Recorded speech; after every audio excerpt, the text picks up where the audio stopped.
मांगते हो लेकिन मिलता नहीं है क्योंकि तुम बुरे लालसा से मांगते हो। मांगते हैं पवित्र आत्मा, अन्य भाषा, चंगाई, वरदान, सामर्थ, सब वरदान मांगते हैं। क्यों मांगते हैं? क्योंकि वह अपना नाम को बड़ा बनाना चाहते हैं। क्यों मांगते हैं? क्योंकि वह दूसरों को चंगा करके अपने आप को ऊंचा दिखाना चाहते हैं। क्यों मांगते हैं? क्योंकि उस पास्टर से मेरा नाम बड़ा बन जाए। क्यों मांगते हैं? क्योंकि मेरा नाम सबसे ऊपर लिखा जाए। हालेलुया। ऐसे मांगोगे प्रभु प्रार्थना नहीं सुनेगा। मांगते हैं पवित्र आत्मा, चंगाई का वरदान कि मुझको मिल जाए तो मैं लोगों को चंगा करूंगा और मेरा नाम घर घर में लिया जाएगा। जहां जाऊंगा मेरा स्वागत होगा। ये पास्टर आ गया, इसने प्रार्थना किया था और वो व्यक्ति चंगा हो गया था, चलो हम भी इससे प्रार्थना करने वाले हो जाए। वैसे उसके मन में आएगा कि मेरा नाम होगा, मेरा नाम जाना जाएगा, बड़े बड़े पास्टरों के ऊपर मेरा नाम लिया जाएगा। मांगोगे नहीं मिलेगा ऐसा, क्योंकि परमेश्वर दिल की बातों को जानता है। हालेलुया। आप सभी को जय मसीह की। आप सभी के लिए मैं लेकर आ गया हूं आज का वचन। और मेरे प्रियो, आज का वचन आपके जीवन में आशीष को लेके आने जा रहा है। बहुत से लोग कहते हैं कि परमेश्वर मेरी परीक्षा क्यों लेता है। मैं वचन पे चलता हूँ, आज्ञाओं पे चलता हूँ, फिर भी परमेश्वर मेरी इतना परीक्षा क्यों लेता है। अय्यूब के जीवन में आप जब पढ़ेंगे मेरे प्रियो, तो आप अय्यूब की पुस्तक पढ़ के देखिएगा कि किस प्रकार से परमेश्वर ने अय्यूब के जीवन में परीक्षा भेजा। वह एक खरा मनुष्य था, वह आज्ञा का पालन करने वाला एक व्यक्ति था। फिर भी परमेश्वर ने शैतान को आज्ञा दिया कि जो उसके साथ तू करना चाहता है कर ले, लेकिन उसके प्राण को कुछ भी हानि ना पहुंचाना। तो जब वह खरा मनुष्य था, वह आज्ञा पे चलता था, तो फिर परमेश्वर ने शैतान को आज्ञा क्यों दिया कि उसके जीवन में जा तो परीक्षा को कर। क्योंकि परमेश्वर का भरोसा अय्यूब के ऊपर था। मेरे प्रियो, आज हमें अपने आप को जांचना है कि क्या परमेश्वर का भरोसा हमारे ऊपर वैसा ही है जिस प्रकार से परमेश्वर का भरोसा अय्यूब के ऊपर था। अब आपने बहुत बार सोचा कि हमारा भरोसा परमेश्वर पर होना चाहिए, लेकिन आज जो विषय है, क्या परमेश्वर का भरोसा हमारे ऊपर है। जिस प्रकार परमेश्वर का विश्वास अय्यूब पर था कि चाहे कितनी भी दुख तकलीफ आ जाए, वो मेरा इनकार नहीं करेगा, वो अपने मुंह से मेरा अस्वीकार नहीं करेगा। क्या वैसा भरोसा आज परमेश्वर का हमारे ऊपर विश्वास है कि हमारे जीवन में जब दुख तकलीफ आए तो हम हर एक परिस्थितियों में हम प्रभु को स्वीकार कर सके, ना कि हम इनकार कर सके, ना हम कोस सके। क्या ऐसा भरोसा है? अगर आपको लगता है कि जब मेरे समस्याएं अय्यूब के जैसे मेरे जीवन में दुख का पहाड़ टूट पड़ेगा और मैं उन समस्याओं में, उस कष्टों में परमेश्वर के विरुद्ध में हो जाऊंगा, तो आज आपको प्रभु से प्रार्थना करने की आवश्यकता है कि हाँ प्रभु, चाहे कितनी भी दुख तकलीफ मेरे जीवन में आए, चाहे आंधी आए, चाहे तूफान आए, मेरे को तेरे वचनों से कोई भी दुख तकलीफ अलग ना कर सके। आज हमें अपने आप को जांचने की आवश्यकता है मेरे प्रियो। यहां पास जिस प्रकार से यीशु की परीक्षा हुआ, हालेलुया, हम और आप क्या चीज है। जब परमेश्वर के पुत्र यीशु मसीह का परीक्षा हो सकता है, तो हम उसके सामने कुछ भी नहीं है। हालेलुया। जब परमेश्वर के पुत्र का शैतान परीक्षा ले सकता है, तो हमारा क्यों नहीं ले सकता। हालेलुया। आज के मन के लिए हम देखते हैं मत्ती के 14 अध्याय के उसके हम पहले पद से। वहां पास जब पढ़ेंगे तो वहां पास परमेश्वर का वचन हमसे कहता है, तब आत्मा यीशु को जंगल में ले गया ताकि इब्लिस उसकी परीक्षा हो। इब्लिस यानी कि शैतान से उसकी परीक्षा हो। तब आत्मा ले गया उसको, शैतान ने नहीं ले गया, आत्मा ने उसको वहां ले गया। तब आत्मा यीशु को जंगल में ले गया ताकि इब्लिस से उसकी परीक्षा हो। शैतान ने यीशु मसीह को वहां नहीं ले गया जंगल में, लेकिन आत्मा के द्वारा वह गया ताकि इब्लिस के द्वारा उसकी परीक्षा हो। वह 40 दिन और 40 रात निराहा रहा, यानी कि भूखा और प्यासा रहा। तब उसे भूख लगी। तब परखने वाले ने पास आकर उससे कहा, परखने वाले यानी कि शैतान ने पास आकर उससे कहा, यदि तू परमेश्वर का पुत्र है तो कह दे कि ये पत्थर रोटी बन जाए। यह वचन क्या कह दी, तू परमेश्वर का पुत्र है तो कह दे कि ये पत्थर रोटी बन जाए। परखने वाले ने उसके पास आकर कहा, शैतान ने उसके पास आकर कहा कि यदि तू परमेश्वर का पुत्र है तो इस पत्थर से कह दे कि यह रोटी बन जाए। तब यीशु मसीह ने परखने वाले को क्या उत्तर दिया? यीशु ने उत्तर दिया, लिखा है मनुष्य केवल रोटी से ही नहीं परंतु हर एक वचन से जो परमेश्वर के मुंह से निकलता है जीवित रहेगा। ये वचन हमें समस्याओं में लड़ने में सहायता करता है। जब आप कमजोर पड़ जाते हैं तो ये आपके अंदर सामर्थ्य उत्पन्न करता है।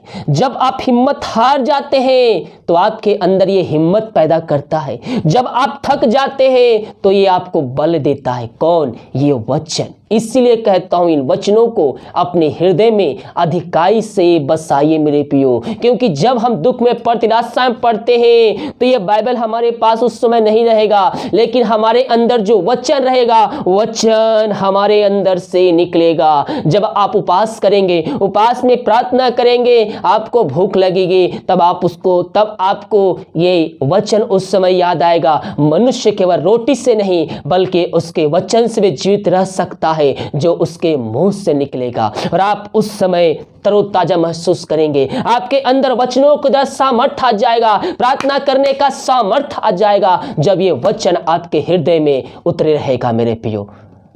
हालेलुया। हम वचन याद करने से याद नहीं होगा, आप इसको रटेंगे, आपको याद नहीं होगा, लेकिन जब आप प्रार्थना पूर्वक परमेश्वर से करेंगे, प्रार्थना करके इसको पढ़ेंगे तो यह वचन आपके हृदय में लंबे समय तक याद रहेगा। और समय समय पर जब जब इसकी जरूरत होगी तब तब आपके अंदर से यह वचन निकलेगा। हालेलुया। बहुत से भाई बहन प्रार्थना लिखते हैं, उसके बाद प्रार्थना करते हैं। लिख कर प्रार्थना करोगे कभी प्रभु प्रार्थना नहीं सुनेगा मेरे प्रियो। अन्य भाषा लिखते हैं ताकि वह दोहरा सके देखकर। अन्य भाषा रटने वाली चीज नहीं है, अन्य भाषा परमेश्वर की ओर से एक वरदान है जो उसको मिलता है। परमेश्वर जिसको जो चाहता है उसको वरदानों से भरपूर कर देता है। आपको जो वरदान चाहिए परमेश्वर से प्रार्थना कीजिए, वो सबको देने के लिए तैयार है, लेकिन उससे पीछे आपकी मनसा क्या है वह परमेश्वर के सामने आपको रखना होगा। हालेलुया। मांगते हो लेकिन मिलता नहीं है क्योंकि तुम बुरे लालसा से मांगते हो। मांगते हैं पवित्र आत्मा, अन्य भाषा, चंगाई, वरदान, सामर्थ, सब वरदान मांगते हैं। क्यों मांगते हैं? क्योंकि वह अपना नाम को बड़ा बनाना चाहते हैं। क्यों मांगते हैं? क्योंकि वह दूसरों को चंगा करके अपने आप को ऊंचा दिखाना चाहते हैं। क्यों मांगते हैं? क्योंकि उस पास्टर से मेरा नाम बड़ा बन जाए। क्यों मांगते हैं? क्योंकि मेरा नाम सबसे ऊपर लिखा जाए। हालेलुया। ऐसे मांगोगे प्रभु प्रार्थना नहीं सुनेगा। मांगते हैं पवित्र आत्मा, चंगाई का वरदान कि मुझको मिल जाए तो मैं लोगों को चंगा करूंगा और मेरा नाम घर घर में लिया जाएगा। जहां जाऊंगा मेरा स्वागत होगा। ये पास्टर आ गया, इसने प्रार्थना किया था और वो व्यक्ति चंगा हो गया था, चलो हम भी इससे प्रार्थना करने वाले हो जाए। वैसे उसके मन में आएगा कि मेरा नाम होगा, मेरा नाम जाना जाएगा, बड़े बड़े पास्टरों के ऊपर मेरा नाम लिया जाएगा। मांगोगे नहीं मिलेगा ऐसा, क्योंकि परमेश्वर दिल की बातों को जानता है। हालेलुया। मेरे प्रियो, हम सच्चे मन सच्चे दिल से हम मांगे, परमेश्वर हमारे लिए सब कुछ देने के लिए तैयार है। इस पृथ्वी पर जो कुछ भी है वह हमारे लिए रखा गया है।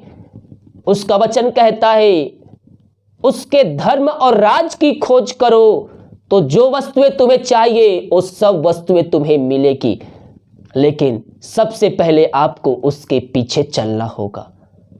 हालेलुया। मेरे प्रियो, प्रभु का वचन हमसे साफ साफ कहता है, संपूर्ण मन से हमें उसकी ओर फिरना है। मांगो तो मिलेगा। जब हम बुरे होकर अपने बच्चों को अच्छे अच्छे और बेस्ट वस्तुएं देना चाहते हैं, तो मांगने वालों को स्वर्ग पिता पवित्र आत्मा क्यों ना दे। मांगो तो तुम्हें मिलेगा। और यहाँ वचन क्या कहता है, मनुष्य केवल रोटी से ही नहीं परंतु हर एक वचन से जो परमेश्वर के मुंह से निकलता है जीवित रहेगा। तब इब्लिस उसे पवित्र नगर में ले गया और मंदिर के अंगूरे पर खड़ा कर दिया, यानी कि सबसे ऊपर उसको खड़ा कर दिया और उससे कहा, यदि तू परमेश्वर का पुत्र है तो अपने आप को नीचे गिरा दे, क्योंकि लिखा है वह तेरे विषय में अपने स्वर्गदूतों को आज्ञा देगा और वे तुझे हाथों हाथ उठा लेंगे, कहीं ऐसा ना हो कि तेरे पांवों में पत्थर से ठेस लगे। शैतान को हर एक वचन पता है, ये बाइबल के एक एक पद कहाँ कहाँ लिखा है उसको पता है, लेकिन उसके पास एक ज्ञान नहीं है। उसको वचन तो पता है लेकिन वचन का व्याख्या, उसका अर्थ उसको पता नहीं है। लेकिन परमेश्वर के लोगों के पास ये वचन भी है और उसको अर्थ को समझाने के लिए पवित्र आत्मा भी है। उसको वचन याद है लेकिन वचन का अर्थ उसको याद नहीं है, उसको अर्थ समझ में नहीं है, क्योंकि परमेश्वर ने अपने लोगों के लिए उसको रख छोड़ा है। तो जब हम ये वचन याद करेंगे ना तो याद नहीं होगा, लेकिन जब आप प्रार्थना पूर्वक इसको पढ़ेंगे तो आपके दिल और दिमाग में ये बैठा रहेगा। यहाँ पास इब्लिस उसको पवित्र नगर में ले गया और सबसे ऊंचे वाली चोटी पर उसको खड़ा कर दिया। तब इब्लिस ने उससे कहता है, यदि तू परमेश्वर का पुत्र है तो अपने आप को नीचे गिरा दे, क्योंकि लिखा है वह तेरे विषय में अपने स्वर्गदूतों को आगे देगा, वे तुझे हाथों उठा लेंगे, कहीं ऐसा ना हो कि तेरे पांवों के पत्थर में ठेस लगे। ये वचन कहाँ दिया है? भजन संहिता 91 पद में यह वचन दिया गया है। भजन संहिता 91 के पद को लेकर इब्लिस यीशु मसीह से बातें कर रहा है। यहाँ वही बातें लिखा गया है। देखिए भजन संहिता 91 के उसके 11 पद को पढ़ेंगे तो वहां पास लिखा, क्योंकि वह अपने दूतों को तेरे निमित्त आगे देगा कि कहीं जहां कहीं तू जाए वे तेरी रक्षा करे, वे तुझे हाथों हाथ उठा लेंगे, ऐसा ना हो कि तेरे पांव में पत्थर से ठेस से लगे। इब्लिस भजन संहिता के वचनों को निकालकर यीशु मसीह से बातें कर रहा है और उसको कह रहा है। आजकल ऐसे भी है, ऐसे बातें हो रही है कि हम प्रभु पर विश्वास करते हैं, हमें ये महामारी छू भी नहीं सकती, और वो लापरवाही बरतते हुए वो जहां भी चले जाए उनको कोई भी चिंता नहीं है। लेकिन मेरे प्रियो, जानबूझ के किया हुआ गलती परमेश्वर कभी भी माफ नहीं करता। अगर आप जानबूझ के जा रहे हैं उस जगह में जहां महामारी फैली है और आपको पहले से पता है कि वहां ये कार्य है, तो हमें सतर्क रहना है। हमें इस संसार के शैतानों से बच कर रहना है। वो क्या कर रहे हैं? वो प्रभु पर भरोसा कर रहे हैं, लेकिन वह परमेश्वर की परीक्षा कर रहे हैं। हालेलुया। हमें अपने परमेश्वर की परीक्षा नहीं करना है मेरे प्रियो।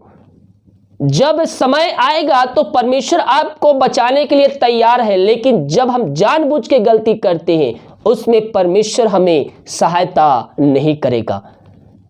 हालेलुया। ये बात आप ध्यान रखिए और जो सरकार का नियम है उसको फॉलो करते हुए आप प्रभु से प्रार्थना करते हुए आगे बढ़िए। तो यहाँ पास क्या कहते हैं, तू परमेश्वर का पुत्र है तो अपने आप को नीचे गिरा दे, क्योंकि लिखा है वह तेरे विषय में अपने स्वर्गदूतों को आगे देगा कि वे तुझे हाथों उठा लेंगे, कहीं ऐसा ना हो कि तेरे पांवों में पत्थर से ठेस लगे। तब यीशु ने इब्लिस को क्या कहते हैं, यह भी लिखा है तू प्रभु अपने परमेश्वर की परीक्षा ना कर। हालेलुया। हमें अपने परमेश्वर की परीक्षा कभी भी नहीं करना है मेरे प्रियो। हमें उसके वचनों पे चलते हुए हमें आगे बढ़ना है। हमें अपने परमेश्वर की परीक्षा नहीं करना है। फिर इब्लिस उसे एक बहुत ऊंचे पहाड़ पर ले गया और सारे जगत के राज उसका वैभव दिखाकर उससे कहे, तू गिर कर मुझे प्रणाम करे तो मैं यह सब कुछ तुझे दे दूंगा। तब यीशु से कहा, हे शैतान दूर हो जा, क्योंकि लिखा है तू प्रभु अपने परमेश्वर को प्राण कर और केवल उसी का उपासना कर। जो इस संसार को बनाया है, जो इस सृष्टि को बनाया है, उसको कहता है जगत को शायद दिखाकर कि तू अगर मुझे गिरकर प्रणाम करे तो ये सारे जगत को मैं तेरे हाथों में दे दूंगा। जिसको कहने के द्वारा हर एक वस्तुएं रची गई, उसको वह जगत के सारे बातों को उसको दिखा रहा है, वैभव को दिखा रहा है, जो भी संसार में बातें पाई जाती है उसको दिखा रहा है। और ये सब अगर तू मुझको प्रणाम करे तो ये सब मैं तुझको दे दूंगा। हालेलुया। मेरे प्रियो, जब हम प्रभु के पीछे चलेंगे, आशीषें हमारे पीछे आएगी। हम केवल संपूर्ण मन से उसके वचनों पे चलने वाले हो जाएं, हम संपूर्ण मन से उससे प्रार्थना करने वाले हो जाएं, सच्चे मन सच्चे दिल से हम उसके पास आए। हम केवल आशीष, चंगाई, छुटकारा प्राप्त करें, बल्कि हम उद्धार को प्राप्त करके हम अंत जीवन में प्रवेश करने वाले हो जाएं। हम इसलिए आए क्योंकि हमें स्वर्ग जाना है, हमें अंत जीवन चाहिए, पापों से क्षमा हमें चाहिए। हम इसलिए प्रभु यीशु मसीह के पास आए। आशीष, चंगाई ये हमें मिलेगा क्योंकि हमारी रखा गया है। लेकिन जब आप उसके पीछे चलेंगे, सच्चे मन सच्चे दिल से उसके पास आएंगे, तो इन सब बातों से परे होकर हमें स्वर्ग जाने के होल्ड में हमें धुन लगाना है, हमें उसके पीछे चलना है। हालेलुया। क्योंकि स्वर्ग जाना ही हमारा मुख्य एक लक्ष्य है। हमें उसी बातों पर मन लगाना है, हमें स्वर्गीय बातों मन लगाना है। और जो बातें भली है, जो बातें अच्छी है, जो बातें में स्वर्ग ले जा सकती है, उन कार्यों को, उन बातों को हमें मनन करना है। हमें उसके वचनों पे चलना है, हमें उसकी आज्ञाओं पे चलना है। और जब आप उसके आज्ञाओं पे चलेंगे, जब आप उसके वचनों पे चलेंगे, तो इस संसार की आशीष से आपके पीछे पीछे आएगी। मेरे प्रियो, केवल आप परमेश्वर के पीछे चलने वाले हो जाए, आपके पीछे आशीष से दौड़कर चली आएगी। हालेलुया। यहां पास इब्लिस कहता है यीशु से, यदि तू गिरकर मुझे प्रणाम करे तो मैं यह सब कुछ तुझे दे दूंगा। तब यीशु ने उससे कहा, हे शैतान, दूर हो जा, क्योंकि लिखा है तू प्रभु अपने परमेश्वर को प्राण कर और केवल उसी का उपासना कर, उसी का उपासना कर। हालेलुया। समझने वाले समझ गए होंगे कि मैं क्या कहना चाहता हूं। तू अपने प्रभु को प्रणाम कर और केवल उसी का उपासना कर। हम जिसकी स्तुति करते हैं, हम जिसकी आराधना करते हैं, वो जीवतों का परमेश्वर है। मेरे प्रियो, हम उसके वचनों पे चलने वाले हो जाए, हम उसकी आज्ञाओं पे चलने वाले हो जाए, और मत्ती से लेकर जो प्रकाशित वाक्य तक बातें इसमें लिखा गया है, हम उस पर चलने वाले हो जाएं। परमेश्वर हमारे जीवन में आशीष भेजने के लिए तैयार है। हमें संपूर्ण मन से उसको स्वीकार करना है, आधे अधूरे नहीं। दो नावों में पांव हमें नहीं रखना है मेरे प्रियो। दो नाव में पांव रखेंगे तो आप डूब जाएंगे आगे चलकर। इसलिए हमारा निशाना केवल यीशु मसीह होना चाहिए। और हमें, तू प्रभु अपने परमेश्वर को प्राण कर और केवल उसी का उपासना कर। हमें उसी का उपासना करना है, उसी की आराधना करना है, उसी की स्तुति करना है और उसी का जय जयकार करना है मेरे प्रियो। और उसके वचनों पे हमें चलते रहना है। हालेलुया। केवल हम सच्चाई के साथ उसके पास आए, संपूर्ण मन से हम, क्योंकि बाइबल कहती है जब हम मसीह में आते हैं तो हमारा जीवन पूर्ण रूप से परिवर्तन हो जाना चाहिए। मसीह में हम एक नई सृष्टि बन चुके। पुरानी बातें बीत गई। जो आप पुराने काम करते थे, जो आप पुराने दिनों में जो मसीह में आने से पहले कार्य करते, झूठ बोलते थे, घूस लेते थे, चोरी करते थे, ये सब बातें करने का दिन खत्म। अपवित्रता में स्वभान होकर उसके वचनों पर चलने का समय आ गया है मेरे प्रियो। मसीह में हम नई सृष्टि बन चुके हैं। पुरानी बातें बीत गई, देखो सब कुछ नया हो चुका है। आपका आत्मा, आपका मन, आपका सोचने का जो विचार है वो सब कुछ नया हो चुका है। तो हम मसीह का जैसा सोचे और मसीह का जैसा हम करें। हालेलुया। फिर यहां पास क्या कहता है, तब शैतान उसके पास से चला गया और देखो स्वर्गदूत आकर उसकी सेवा करने लगे।